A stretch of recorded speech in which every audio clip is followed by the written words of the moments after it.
So hi everyone and welcome back to the channel. Now today I'm going to bring you the full review of the Ascent Polaris 42mm wheel set that I've been riding for about 3.5 months. They've been my go-to winter wheel set, my latest long-termer. I've put them through absolutely hell. And am I finally converted to the wider tyre, wider rim thing? Well, let's find out. Firstly, who are Ascent and why have they sent me these wheels? So Ascent is a Singapore-based company, quite a small company at the moment, founded in 2018, so they're pretty young.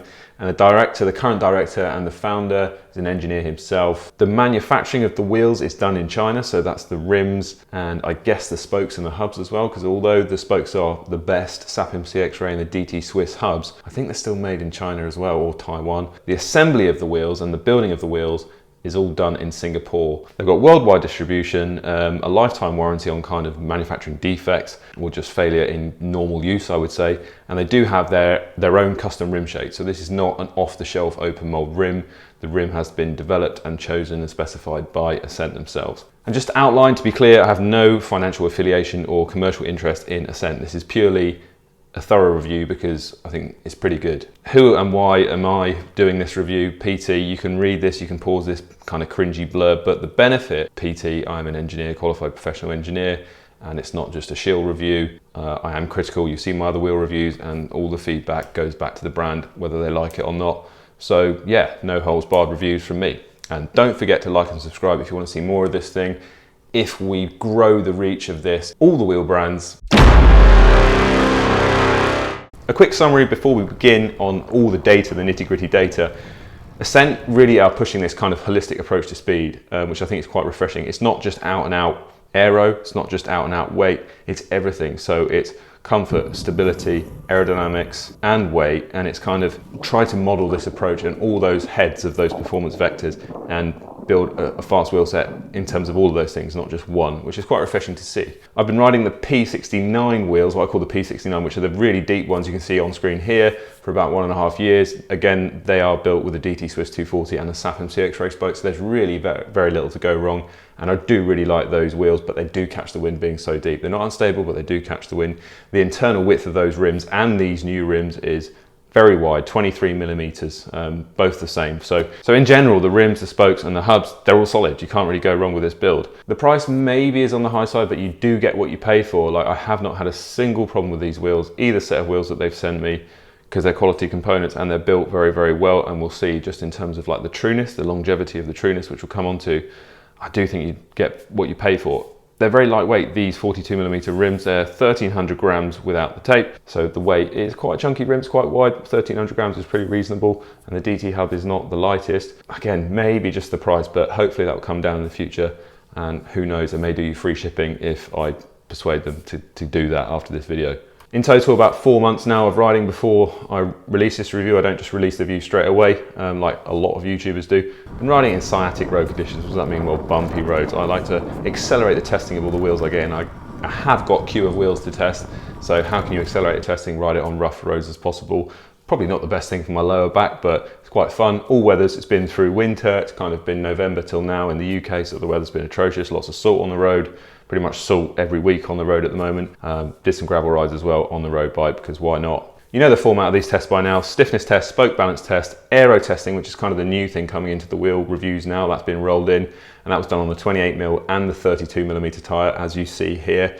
And that's using the Aerolab CDA sensor, so thanks to them. And I've done like a post-testing period Trueness test, so you'll get to see the run out. Construction, like I said, 23mm wide internally, 32.5mm max at the external rim width. And use of high mod fibers, like I said, to kind of reduce the mass a little bit, and I think the mass is really impressive. The GP5000, like you can see here, in the 32mm width, this is what I've actually gone to. I started on the 28s and I'm now riding on the 32s as my go-to, because I haven't really found any drawbacks to the 32s. There's no penalty in terms of the aero on these rims, and we'll come to that. And I think the versatility that the 32 gives you when you can really drop the tyre pressure without getting a puncture. Like today I was bashing around the really rough lanes on these at 50 PSI, and now for my weight, you'd say that's too low, but these just take it, and the speed doesn't lie, the physics don't lie. You look at the speed of the ride, the regular loop that I do all the time, even at 50 PSI, the speed is just there because I can take the bumpy lines, I can keep the power on in the saddle for longer, I don't have to stand up and kind of unweight out the saddle to go over the skittish bits, I can just plow through stuff, and that is speed. So that's what I'm coming down to, that holistic approach to speed.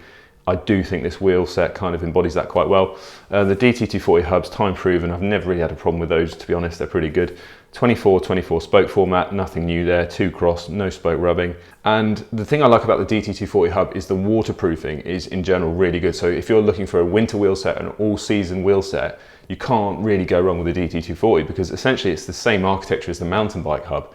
So they've designed the sealing and the labyrinth seals to be really good. The bearings are pretty good. The stock bearings are very good. Easy tyre fitting as well. This is actually a GP5K tubeless, the TR version, which is a very expensive tyre, but rolling resistance wise, it's the fastest tyre out there. It's the biggest gift of free speed in cycling.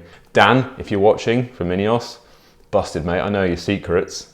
Yeah, you can't lie anymore. Hey up Dan, 5K TR. Ineos gonna have to find something else now, I've busted you. And the nice bit of use of kind of spoke assembly compound at the nipples has helped the weatherproofing. So none of the nipples are seized. I've been riding them through salt, rain, pretty much constantly for the last 4 months, and none of the nipples are seized or have any of that little white corrosion on. So construction-wise, absolutely top notch. CX-ray spokes, like I mentioned, they're a thin gauge spoke. They stretch a lot under a given tension.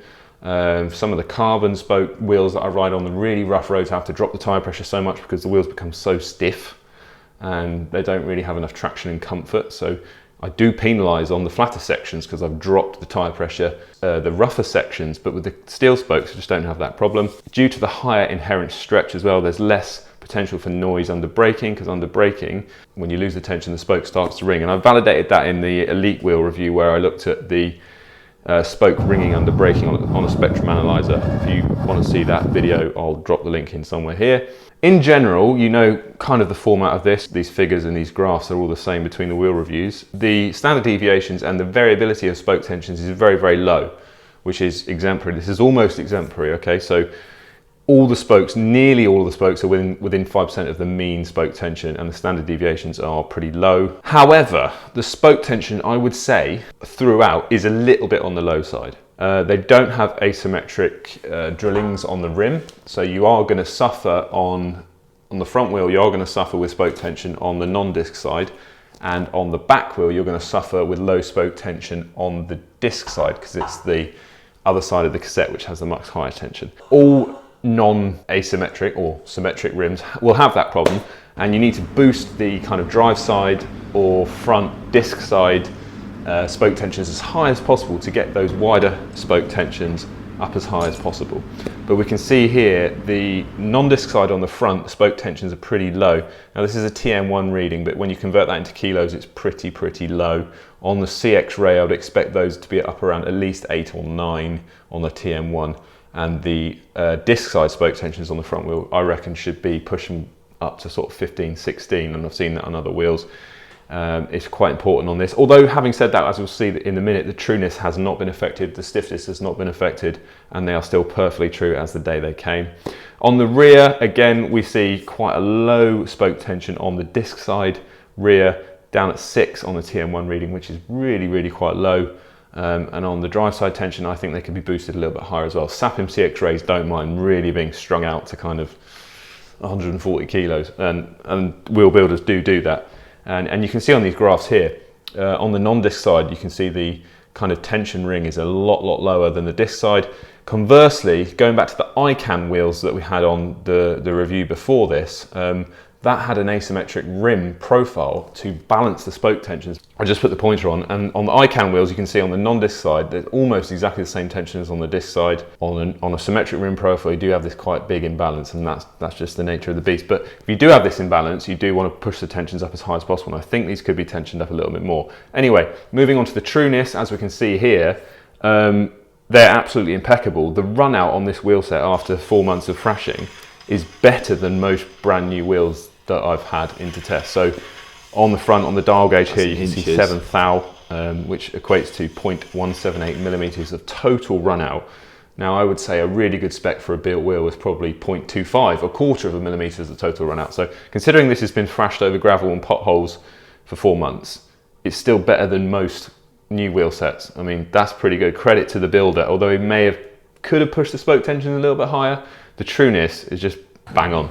And yeah, I don't think they've changed at all since I got them. Lateral stiffness test, yeah, about middle of the road for a steel spoke. For a shallow wheel, the spokes are longer, so they're gonna have more inherent stretch and a bit more deflection at the edge of the rim. Just worth mentioning that the tyre was deflated during the test. And this is lateral stiffness by spoke type. So all the wheels here are represented by their spoke type, and obviously you can see the carbon spoke wheels tend to be a lot stiffer in the results. Now, going on to the aerodynamics, this is the CDA summary. Now, if you haven't seen the video, the fat versus thin tyre aerodynamics video, these wheels were featured in that video on the GP 5K 28, the GP 5K 32, the non-TR one, Vittoria Corsa Next, which we found to be really slow. Tyre choice, like I said, I've said in the last couple of videos, is the biggest free gain if you want, and then the wheel aerodynamics is quite important. But this graph basically shows between if you look at the purple and yellow lines between the 28 and the 32 millimeter tyre, there's basically no penalty to either combination. So there's no penalty to going up a tyre size apart from a slight increase in weight. Ican Aero 35 was much faster on the 28, but was heavily punished when you put the 32 on that because that's a narrower rim profile. So goes to show that these wheels have been designed properly for a wider tyre. What does that mean in terms of aero watts at a given speed? Well, if you look at the 35 kilometers an hour, which is more or less the test speed, the wattage difference between the 32 and the 28 on this rim is basically 0. If you take out the error bars, you would say the 32 is actually slightly quicker, maybe because there's a better transition to the rim. And like I said, the Ican Aeros, which I featured in the last wheel review, that was faster on the 28, being narrower rim, and slower, quite a lot slower on the 32. Now, disc alignment. This is something, seeing as I built up a stack and a queue of wheels, that I'm always changing in and out of the bike with different discs, and I just want to do aero tests back to back. I have to change the wheels quite a lot, and I found that a lot of hubs have an offset to the center lock mounting face, which means that sometimes when you put a different wheel in with the same disc brake, you actually have to realign or push the pads back on the caliper to stop it rubbing. Now, luckily, this hub is consistent with a lot of others, but there are hubs out there like the Ican, the Elite, and there's some Tune hubs which have slightly inconsistent or not Shimano standard disc spacing.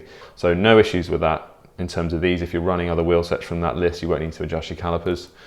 Redundancy, I've gone into this before, but briefly what do I mean by that? Well, we see a lot of lightweight straight pull hubs where the spoke holes are open, and that means if you get one spoke pop and another spoke pop, you can get this chain reaction effect where you get a very quick detensioning a lot of spokes, and they can actually pull out to the side, and you lose basically all structure to the wheel, and you could be on the floor very quickly. Not a problem with the DT240 because they have proper round spoke holes that go through, so even if you completely detension this wheel, it's still a wheel, it's still laced. I mean, I can't believe there are rims out there and hubs out there that don't pay more attention to this because it's just a lawsuit waiting to happen. The holistic approach to speed, I'll go on to this before, and it hasn't become so apparent until riding this wheel set. And I'm not just saying that, I'm genuinely quite impressed by this wheel set. I was very skeptical about the wider rim thing.